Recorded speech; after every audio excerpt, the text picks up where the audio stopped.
रायनपाल्या हा किल्ला पाहण्यासाठी आपण आलो आहे. रायनपाल्या हा किल्ला येतो कोल्लूर या गावामध्ये, तालुका जेवारगी आणि जिल्हा कलबुर्गी या कर्नाटक राज्यामध्ये असणारा हा भुईकोट किल्ला आहे. भीमा नदीच्या काठावर असणारा हा किल्ला आहे. पुण्यामध्ये आपली भीमा नदी उगम पावती, ती ही भीमा नदी आहे. त्या ठिकाणी हा भुईकोट किल्ला आहे. चला सफर करू. किल्ले रायनपाल्या किल्ल्याची ही जी बाजू आहे, ही बाजू नदीच्या बाजूची आहे. भीमा नदी आहे. भीमा नदीच्या बाजूला असणारी ही बुरुजाची बाजू, नदी बुरुज आहे ते.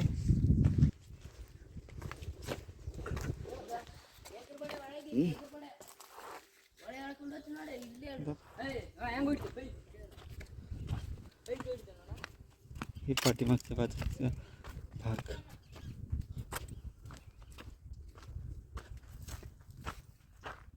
पूर्ण मोठा किल्ला आहे.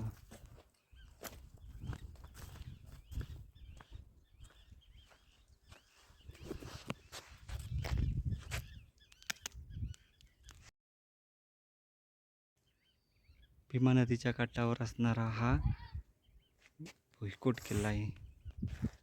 आणि ही भीमा नदी.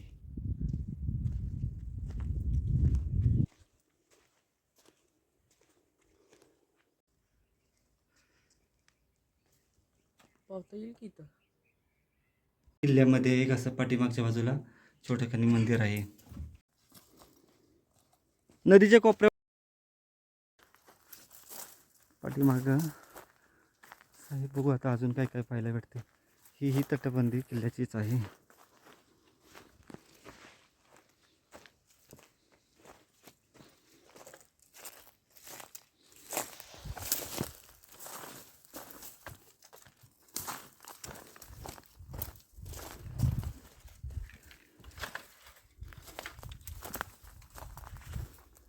किल्ल्याचा मागचा भाग.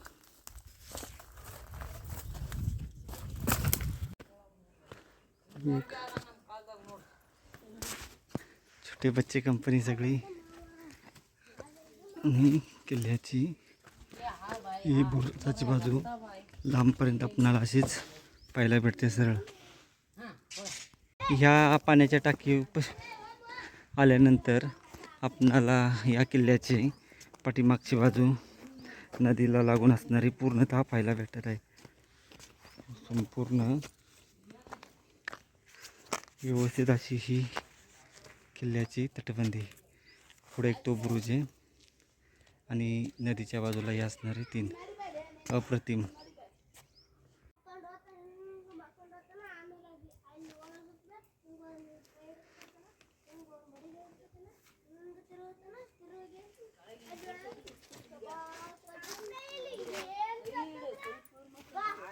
किल्ल्याच्या या तटबंदीमध्ये हे आपणाला असं एक मस्जिद पाहायला भेटत आहे आणि पुढे एक बुरुज आहे.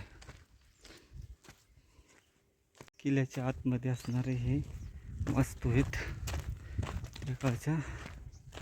तसेच या बाजूला एक बुरुज आहे.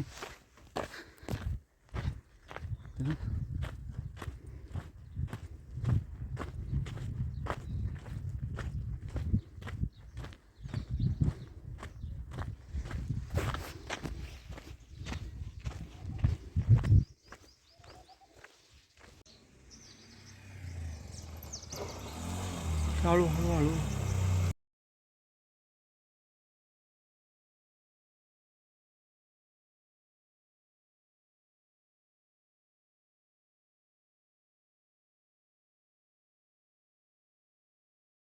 इथे एक आपल्याला असे किल्ल्याच्या आतील भागातील वास्तू असावी ही.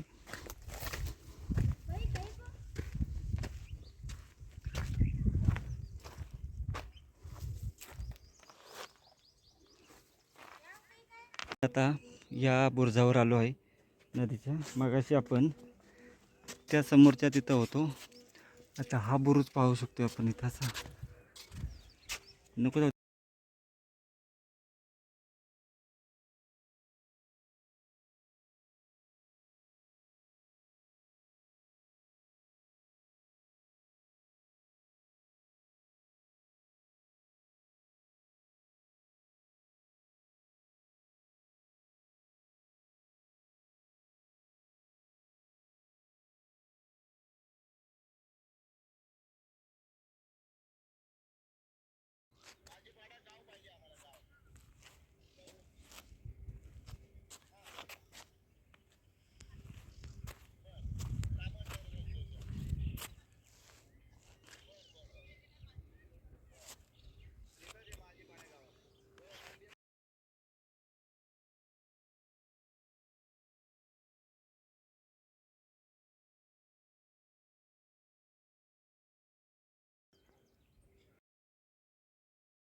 रायनपाला जो किल्ला आहे याची आपल्याला फक्त नदीच्या बाजूला, आपल्या भीमा नदीच्या बाजूला जी तटबंदी आहे तीच पाहण्यास येते व गावात जी तटबंदी आहे ती आपल्याला पाहायला येत नाही.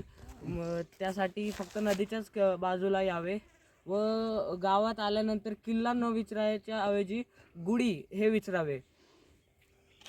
छोटेखानी आहे परंतु घाणीचं खूप साम्राज्य आहे. आला तर जपून या. शेवट आपल्याला अशी मंदिर आहे, तिथं कार्यक्रम चालू आहे त्याच्यामुळे आपण काय आत जात नाही.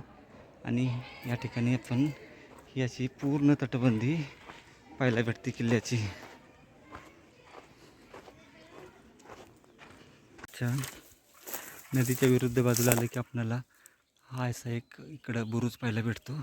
भरपूर बुरुज असावेत परंतु सध्या नष्ट झालेले आहेत बरेचसे आणि काही अडचणीमध्ये मधून दिसत नाहीत.